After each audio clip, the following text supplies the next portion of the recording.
வணக்கம்,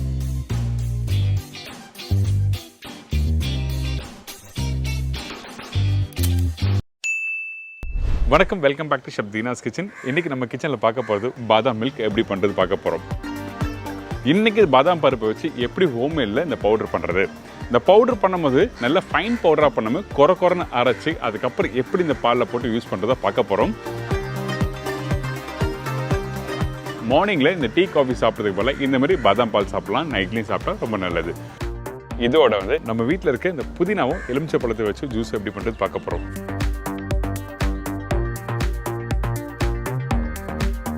வெயில் காலத்தில் வெளியே போய்ட்டு வந்தேன்னா அப்பா நம்ம எதனா சில்லுன்னு சாப்பிட்ணும் அப்படின்னு நினைப்பீங்க.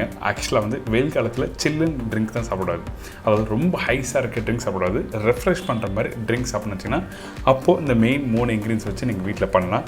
ஒரு சூப்பரான சம்மர் ஸ்பெஷல் இன்றைக்கி நம்ம பார்க்க போகிறோம். அதுக்கு முன்னாடி இந்த டிஷ்ஷுக்கு தேவையான பொருட்கள் பார்த்தலாமா? பாதாம் பவுடர், பாதாம் பாலுக்கு தேவையான பொருட்கள்: பாதாம் 200 கிராம், பால் தேவையான அளவு, சர்க்கரை தேவையான அளவு, மஞ்சத்தூள் 2 table spoon, try ginger powder அதாவது சுக்கு பவுடர் 3/4 டீஸ்பூன், ஏலக்காய் பவுடர் 3/4 டீஸ்பூன், குங்குமப்பூ தேவையான அளவு. இதாங்க இந்த ப்ரிப்பரேஷன் தேவையான பொருட்கள். இந்த பாதாம் பருப்பு பவுடர் ரெடி பண்ணுறதுக்கு நம்ம என்ன பண்ணுறோன்னா, ஃபஸ்ட்டு இந்த பாதாம் பருப்பில் இருக்க அந்த தோலை நம்ம ஃபஸ்ட்டு பீல் பண்ணோம். இந்த தோல் எடுக்கிறது 2 விதமாக நீங்கள் எடுக்கலாம். ஒன்று ஓவர் நைட்டில் சோக் பண்ணிவிட்டு அதுக்கப்புறம் தோல் எடுப்பாங்க. அப்படி இல்லைன்னா கொஞ்சம் சுடு தண்ணியில் ஊற வச்சுட்டு எடுத்திங்கன்னா ஈஸியாக எடுக்கலாம். எனக்கு சீக்கிரமாக பண்ணணும், சீக்கிரமாக தோல் எடுக்கணும்னு நினச்சிங்கன்னா அந்த டைமில் நம்ம என்ன பண்ணுறோன்னா, கொதிக்கிற தண்ணியில் இந்த பாதாம் பருப்பு போட்டு தோல் எடுக்கிறத நீங்கள் பார்க்க போகிறோம்.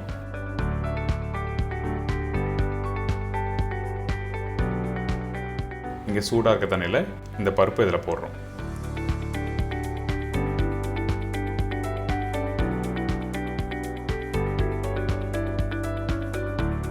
பாயில் பண்ணக்கூடாது. சுடு தண்ணியில் போட்டு நீங்கள் எடுத்துக்கணும் 6லேருந்து 8 நிமிஷத்தில். அப்போ தான் அந்த தோல் சீக்கிரமாக நல்லா வரும்.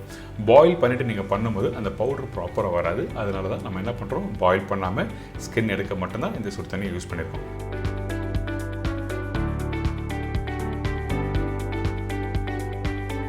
பார்த்தீங்களா, அந்த பருப்புலேருந்து தோல் ஈஸியாக எடுக்கிறது எப்படின்னு தெரிஞ்சிச்சிங்க.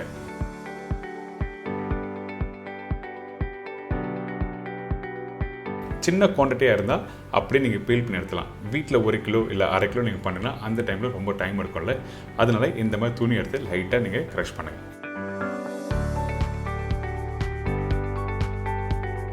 இந்த மாதிரி க்ரஷ் பண்ணும்போது தோல் தனியாக வந்துடும், அதுக்கப்புறம் பருப்பும் தனியாக வந்துடும்.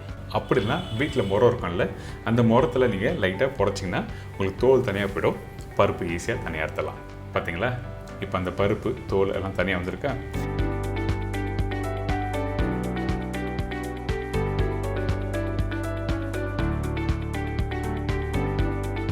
இப்போ இந்த பருப்பை நம்ம என்ன பண்ணுறோன்னா, டைரெக்டாக சன்லைட்டில் நீங்கள் ஒரு நாள் ஃபுல்லாக காய வச்சுட்டு அப்புறம் யூஸ் பண்ணலாம்.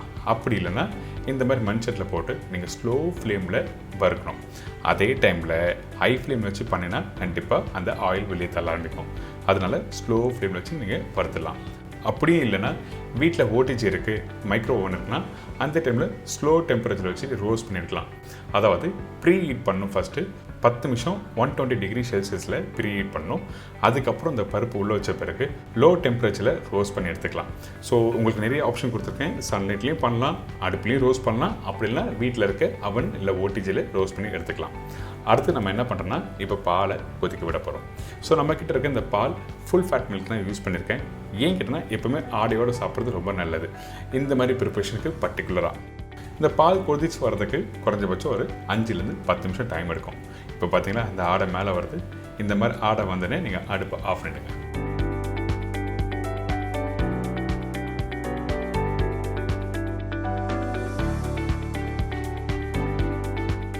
இதுக்கு பிறகு நம்மக்கிட்ட இருக்க இந்த சர்க்கரை, சுக்கு பவுடர், ஏலக்காய் பவுடர், மஞ்சத்தூள், சேஃப்ரான் இதெல்லாம் போட்டு நல்லா பிளெண்ட் பண்ண போகிறோம். அதனால் மஞ்சத்தூள் போட்டிருக்கோம், ஏலக்காய் பவுடர் வாசனைக்காக,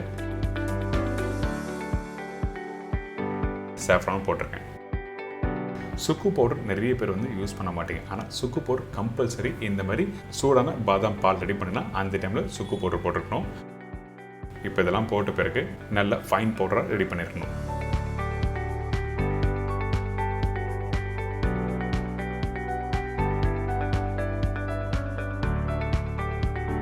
ரெடியான அந்த பவுடரை அப்படியே டேரெக்டாக ஒரு பவுலில் மாற்றி காமிச்சிருக்கேன். இந்த அளவுக்கு ஃபைன் பவுடரை ரெடி பண்ணணும். அடுத்து நம்ம என்ன பண்ணுறோம்னா அதே மிக்ஸி ஜாரில் ஏற்கனவே ரெடி பண்ணி வச்சுருக்க இந்த பாதாம் பருப்பு இதில் ஆட் பண்ணுறோம். பாதாம் பருப்பு வந்து ஃபைன் பவுடரை நம்ம பண்ண போகிறதில்ல, கொஞ்சம் குறைன்னு, அதாவது 80% 90% அளவுக்கு. எப்பவுமே சூடான பாலில் நீங்கள் சாப்பிட்றதுக்கு கொஞ்சம் லைட்டாக குறைன்னு இருந்தால் தான் சாப்பிட்றதுக்கு நல்லாயிருக்கும். நீங்கள் திருச்சி முதல்லாம் போகும்போது இந்த பாதாம் பால் சொல்லுவாங்க பார்த்தீங்களா, அந்த இடத்துல இந்த மாதிரி தான் ரெடி பண்ணுவாங்க. இது என்னோட ரெசிபி, அதனால் தெளிவாக உங்களுக்கு சொல்லியிருக்கேன். கண்டிப்பாக ட்ரை பண்ணி பாருங்கள். இப்போ அரைச்சி வச்சுருக்க அந்த பாதாம் பருப்பும் அந்த சக்கரை பவுடரும் நல்லா மிக்ஸ் பண்ணுறோம். இந்த இடத்துல நல்லா மிக்ஸ் பண்ணி முடிச்ச பிறகு அரை மணி நேரம் அப்படின்னா 1 மணி நேரம் கொஞ்சம் நல்லா ட்ரை ஆகட்டும் சொல்லி விட்டுருங்க. அதுக்கு பிறகு டைட்டான ஜாரில் போட்டு க்ளோஸ் பண்ணி வச்சுன்னா கெட்டு போகாது. இந்த பவுடர் 10லேருந்து 15 நாள் நீங்கள் வச்சு யூஸ் பண்ணலாம்.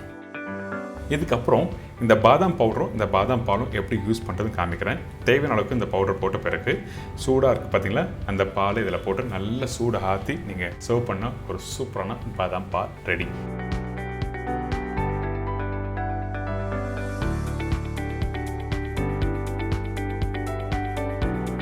இன்றைக்கி நம்ம சேனலில் பாதாம் பவுடர் எப்படி யூஸ் பண்ணுறது, அந்த பவுடரை வச்சு எப்படி பாலில் மிக்ஸ் பண்ணி சர்வ் பண்ணுறது பார்க்குறோம். ஃபைனலாக நம்ம என்ன பண்ணுறோன்னா இந்த பாதாம் பால் நீங்கள் சர்வ் பண்ணும்போது எப்படி சர்வ் பண்ண சொல்கிறேன்.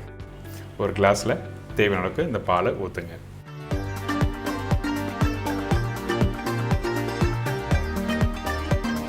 ஊற்றி முடித்த பிறகு அந்த பால் மேலே இருக்க ஆடை இருக்குல்ல, அந்த ஆடை எடுத்து நம்ம என்ன பண்ணுறோம், இந்த மாதிரி ப்ளேஸ் பண்ணுறோம். இந்த மாதிரி சாப்பிட்டு பாருங்களேன், ரொம்ப சூப்பராக இருக்கும். நீங்கள் ஒரு கடையில் தான் இந்த மாதிரிலாம் சாப்பிட்ருப்பீங்க, ஆனால் வீட்லேயும் இந்த மாதிரிலாம் சாப்பிட்லாம்னு சொல்லிட்டு தான் உங்களுக்கு தெளிவாக சொல்கிறேன்.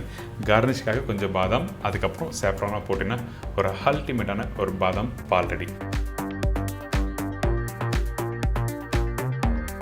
இதை தொடர்ந்து மின்ட் அண்ட் லெமன் ஜூஸ் தான் பண்ண போகிறோம்.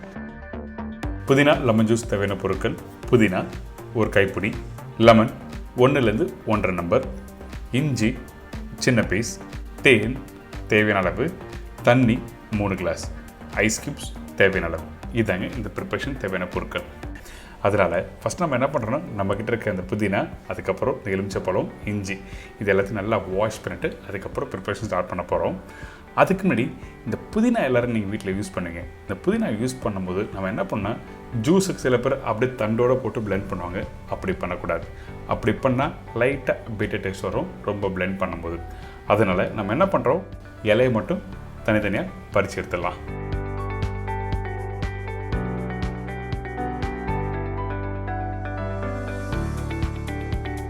ஸோ இந்த மாதிரி மேலோட்டமாக இருக்க அந்த இலையை மட்டும் எடுத்துகிட்டு அதுக்கப்புறம் காம்பு யூஸ் பண்ண வேண்டாம். ரொம்ப இம்பார்ட்டன்ட், வீட்டில் பண்ணும்போது அந்த காம்பை மட்டும் யூஸ் பண்ணாதீங்க. நம்ம வீட்டில் துவையலுக்கெலாம் பண்ணுவோம் பார்த்தீங்களா, அதே மாதிரி தான் இலையை மட்டும் பறித்து எடுத்துகிறோம். அந்த காம்பை நீங்கள் வீட்டில் மண்ணில் நட்டு வச்சிங்கன்னா நல்லா செடி வரும்.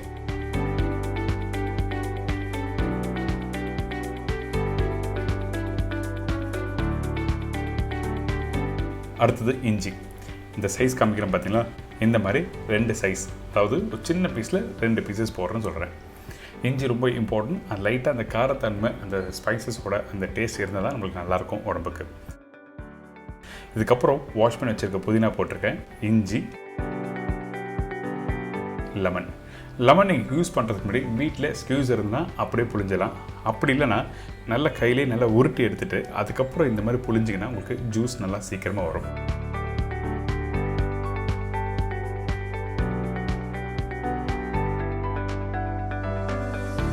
இப்போ அந்த லெமனை காமிக்கிறேன் பார்த்தீங்களா, உள்ளே எதுவுமே இல்லை, ரொம்ப ஈஸியாக புளியலாம். இதெல்லாம் சின்ன சின்ன விஷயம் நம்ம தெரிஞ்சுட்டு பண்ணால் ரொம்ப ஈஸியாக இருக்கும். இதுக்கப்புறம் தண்ணி தேவையான அளவுக்கு ஊற்றிருக்கோம், அதாவது 3 கிளாஸ்.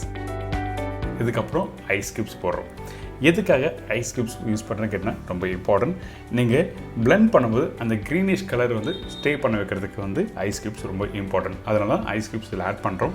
அது மட்டும் இல்லை, எப்பவுமே ரெஃப்ரெஷ் ட்ரிங்க் யூஸ் பண்ணும்போது கொஞ்சமாக ஐஸ் கியூப்ஸ் போடுங்க. அதுக்குன்னு அதிகமான ஐஸ் கியூப்ஸ் போட்டு வீட்டில் ட்ரிங்க் சாப்பிட்டீங்கன்னா நல்லா இருக்காது. அதனால் தேவையான அளவுக்கு மட்டும் நீங்கள் ஐஸ் கியூப்ஸ் ஆட் பண்ணிக்கலாம். இப்போ நல்லா பிளெண்ட் பண்ணாச்சுல, இதுக்கப்புறம் நல்லா ஸ்ட்ரெயின் பண்ணுறேன். ஸ்ட்ரெயின் பண்ணிவிட்டு மீதி உள்ள அந்த திப்பியை தனியாக எடுத்து நீங்கள் உரமாக யூஸ் பண்ணிக்கலாம். எதுவுமே வேஸ்ட் ஆகலை, தண்டு நீங்கள் செடியாக யூஸ் பண்ணலாம். இந்த வேஸ்டேஜை வந்து செடிக்கு நல்லா உரமாக கிடைக்கும். இது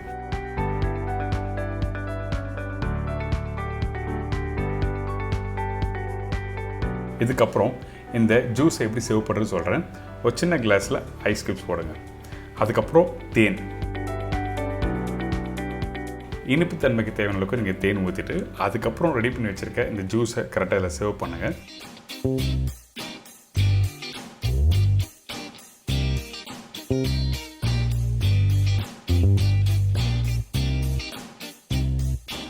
ஃபைனலாக ஒரு லெமன் அதுக்கப்புறம் மின்ட் போட்டு சர்வ் பண்ணால் ஒரு சூப்பரான mint and lemon juice ready.